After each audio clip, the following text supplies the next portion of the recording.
Okay, so ang atong discussion karon laws of exponents, no? So, let us have the product rule. So, ang product rule, ingon siya na kung mag-multiply ta o common na base, so ang x nato dire base.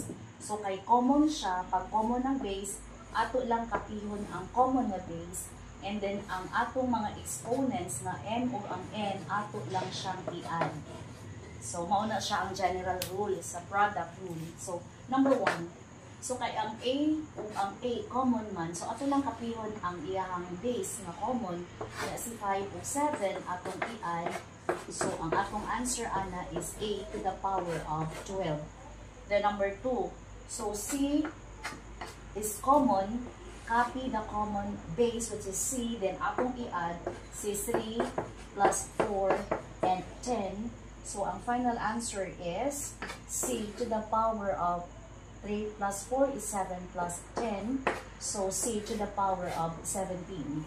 Now, ang atong number 3, tan-aw sa nato kung naabay numerical coefficient. So, naabay negative 5, naasay positive 3. So, multiplying different signs, ang answer is always negative. So, 5 times 3, ang result is 15.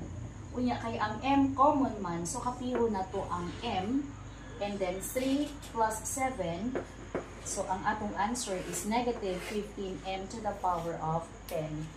Then number 4, naatay 4, then naatay 2. So again, ato ang i-multiply og una ang iyahang coefficient. So 4 times 2, 8. Then atong i-check, naabay B sa second, yes, naay B. So kapiho na to ang B, i-add na to ilang exponent, 3 plus 2, iyahang answer is 5. And then na ay C din, but wala may C sa pikas. So meaning, ato lang kapihon si C to the power of 4. Ang S pod wala man sa siya kaparihan diri sa 4, so ato ra sa siyang kapihon. So this is already the final answer. 2 minutes gid oy.